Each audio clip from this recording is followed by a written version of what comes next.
I know what you're thinking, Ella, you fully lost the plot this time. What do you mean Colnago are selling a bike that doesn't physically exist for $7,000? Isn't that just a normal pre-order system? No, Colnago have released apparently the first ever bicycle industry NFT where they're selling what looks like a conglomeration of 8 different frames into a digital product called an NFT, which I'll explain in a second, and their reserve for that is $7,000 when you take into account fees and transaction costs. No bids as of yet. Why am I wearing these sunglasses? I don't know. I tried to not wear the sunglasses in the Giro GC preview yesterday, and then one of the top comments was saying, put the sunglasses back on. And as an unabashed populist, I just thought, well, I'll just do what these people say. But let me explain how I became aware of this the other day. It was actually when they first released it. Benji, my podcast co-host on Lanterne Rouge Cycling Podcast, he messaged me being like, Colnago just released this NFT of a C64 frame set with some wheels. I haven't checked what group set it is. He linked me their Twitter. They've got a little promo for it. No other announcements.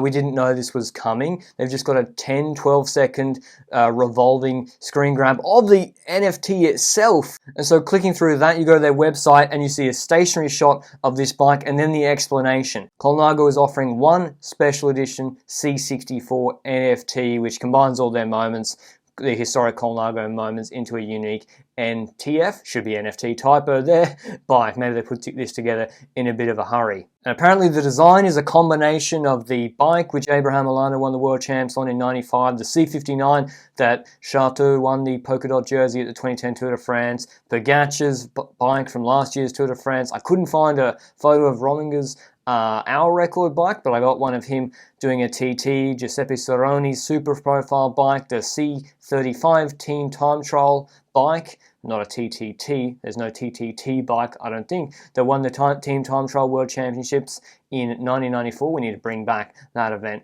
by the way. And of course the C40 icon of Mapai. And you can see all those bikes down below. The Rollinger one is the only one I couldn't find a photo of on Corvos. But then you click through, make your bid here, and it takes you through to OpenSea. OpenSea is an NFT peer-to-peer marketplace that is Ethereum based. And here's where the story gets a little bit funny. They didn't have a reserve on this when they first put it up. And Benji and I, we were thinking, oh, this is going to be great content. We can do it on the podcast. We were going to have a bidding war with each other. And this was at like 4 a.m. Australian time. He messaged me on WhatsApp or Discord about it. And he put in the first bid. I was like, you do the first bid, it'll be funny. And there you can see he is. He put in 0.01 Ethereum, which is like $10 or something at the time. And I was like, oh, I'll go to sleep. I'll wake up and then I'll bid against Benji and it'll be funny and we can tweet about it, etc. on the podcast Twitter. Then I woke up. I was loading up my wallet on OpenSea. I don't hold Ethereum, ready to destroy Benji's bid. But Colnago had beaten me to it. This isn't a bid, this is the reserve. They've put 1.95 Ethereum, 6,700 US dollars, which, I mean, that's well over 7,000 Australian dollars, and is apparently the cost of a real physical custom C64 frame set. So that's what Colnago are hoping to get, at least that, and despite popular belief, the YouTube money ain't hitting that well yet for me to just be bidding on that amount of money just for a troll video. So that's scuppered Benji in my plan, but I thought this would be a good video to make anyway because I am not an NFT denier. In fact, I'm a bit of an NFT evangelist. I'm always on NBA, Top Shot, trading cards there, and it's even probably better that Benji and I couldn't bid because then I was like, oh, is that a bit unethical if we do like a pump and dump scheme? Well, it wouldn't be a scheme, but like people might think we're pumping and dumping it if we're bidding on it, and we obviously haven't bid on it, and obviously Colnago haven't paid me to talk about this. But just to explain to you what an NFT is in layman's terms that I understand, maybe wrong, you can correct me down below. Benji's the crypto guy, he knows this stuff way better than me.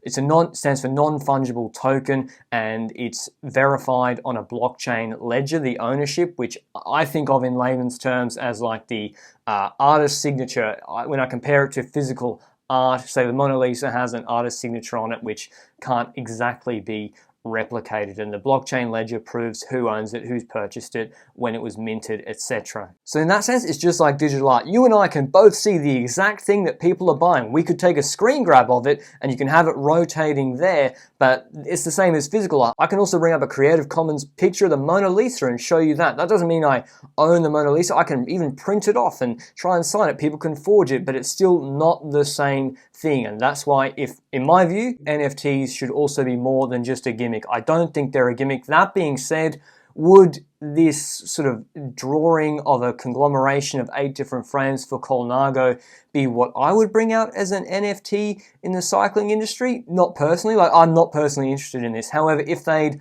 I don't know, had a screenshot of the schematics of the first original C64 design drawing, now that might be their IP, they don't want to put out there, but there are things like that that I think would be more interesting as an NFT. I have a lot of ideas about NFTs. There are so many historical moments, and even like the photos I get off that I licensed from Corvos, I mean, if he minted NFTs of some of those historic moments, I'm sure there'd be a marketplace for that. If you could own the original photo, the original hard copy or digital copy that Corvos or whoever he got the photos from, if you could own that, I think there's a value to that as well. But let me know down in the comments below, what do you think of the Colnago C64 NFT that I brought out? I gotta say, the marketing is a little bit light and the promotion of it. Just one tweet that I've seen and then the web page. They didn't even put together the photos of the historic moments with Alano and Rominger, etc. Maybe they're just testing the waters to see whether anyone will bite. Do I think someone's gonna bid that? Probably, to be honest. I mean, Colnago owners, a bit of a stereotype attached to that, so maybe if you want the first ever C64 historic NFT one of one,